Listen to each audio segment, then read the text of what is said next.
He thinks that people are going to joke about this. I promise you, they're not. And the head of the socialist wing of the Democratic Party is Congresswoman Ocasio-Cortez. She's really calling these shots. An AI video doctored with a racist video of Speaker Jeffries in a sombrero. These are not serious people. Oftentimes minimum wage laws or worker safety laws or all the other things that make them cheaper. Amy Klobuchar just declared that Republican memes are deep fakes. Now, sombrero filter now counts as election interference. Meanwhile, AOC is out here acting like the self-appointed baby leader of Congress. While Twitter is still recovering from her last math problem, Gavin Newsom tried to look serious, but the man's been roasted so hard on social media, California might ban laughter next. Barack Obama old clip reappears to give a lecture on illegal immigration, forgetting that the border crisis exploded after he left the White House. Oh, and hit that subscribe button before Amy calls it AI-generated manipulation. I promise, it's not deep fake, it's just free comedy. He posts a deepfake video with sombreros in it, and he thinks that's funny. This isn't funny to the American people who are starting to get their premium bills right now. I'm here to tell you right now, we don't care. Let me tell you We don't care. He thinks that people are going to joke about this. I promise you, they're not. Wait for it. Here it comes. Almost there.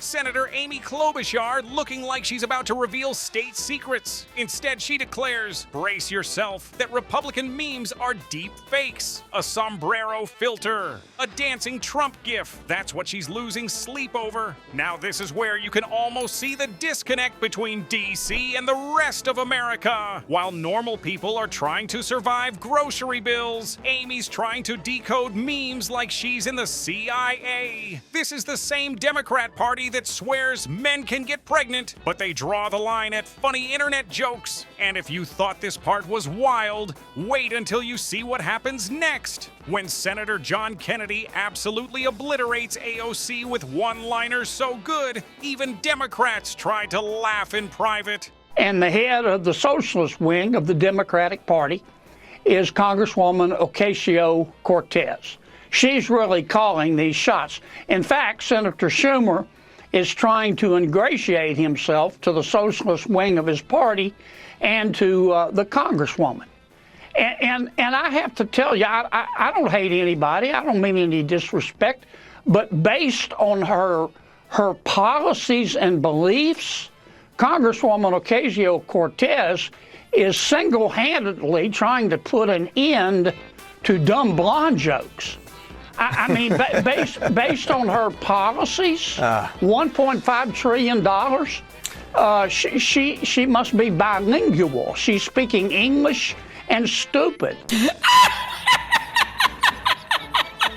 There's no way we're going to go along with this, and that's why we're in a shutdown. If politics were a comedy club, Senator John Kennedy would be the headliner, and AOC would be the heckler who keeps getting owned by her own logic. Democrats like AOC claim to fight for the poor, but the numbers tell a different story. Medicaid costs for illegal immigrants exploded by 196% under Biden, up to $9.1 billion. That's not compassion, that's chaos. And who pays? You do. The hardworking Americans AOC pretends to represent while live streaming from her luxury apartment. And this is what drives the left insane. Conservatives don't have to invent anything. We just quote them.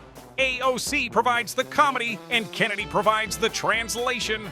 AOC claims Trump's policies were killing kids, but conveniently forgets that under Biden, the border turned into a humanitarian disaster. Over 300,000 migrant children were reported crossing illegally, and thousands went missing from federal records. But sure, let's blame the guy who built the wall.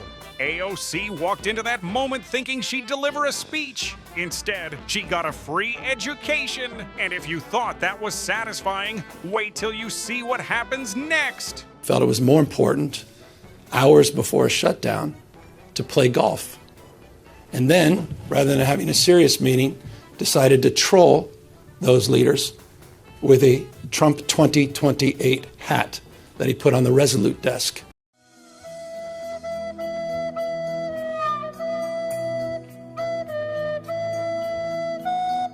And sent out a tweet after he sent out an AI video doctored with a racist video of Speaker Jeffries in a sombrero.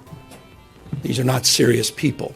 Psych! If arrogance had a face, it would be Gavin Newsom's when he tries to explain why people shouldn't make fun of him online. This man walks around like a Hollywood extra who accidentally became governor. Every time he talks about unity, California loses another power grid. He called the meme disinformation. Bro, it was literally a picture of you standing next to a gas pump that said $7.59. That's not fake news. That's California. Let's be honest. Gavin Newsom is what happens when a shampoo commercial runs for governor. He's all shine, no substance. And every time he opens his mouth, Californians open Zillow to look at Texas homes. So we'll be over here laughing on free speech platforms you tried to censor, reminding you that the First Amendment isn't up for debate. And speaking of hypocrisy, wait till you hear Barack Obama.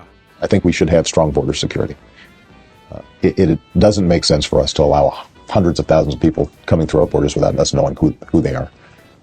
Oftentimes in very hazardous situations and unmonitored situations that could do us long-term damage. I think we should have a serious employer verification system where employers, when they hire somebody, find out what their work status is. Are they able to work here legally? Right now, what employers will say is, well, we check their social security card. That's the best we can do. So we've got to set up a tamper-proof system and then hold employers accountable.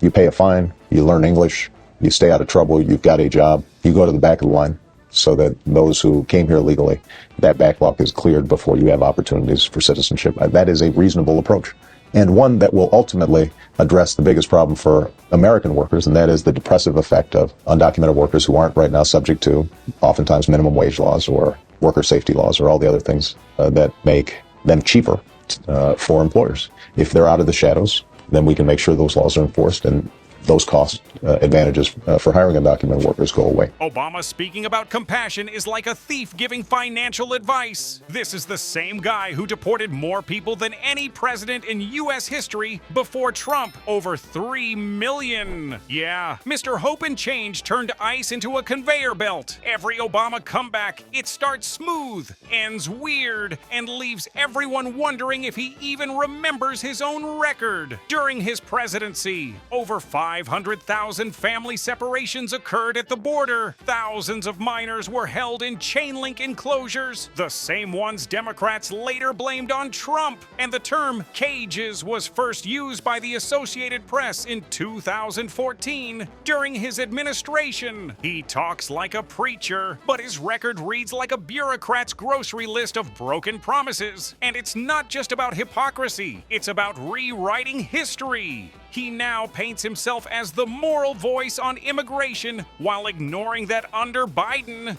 the same policies he quietly supported, the border turned into a full-blown humanitarian disaster. So people think Obama was the warm-up act for Biden's disaster. So when Obama says, "We must remember who we are," maybe he should remember who he was. The man who started family detention and deportation at record speed.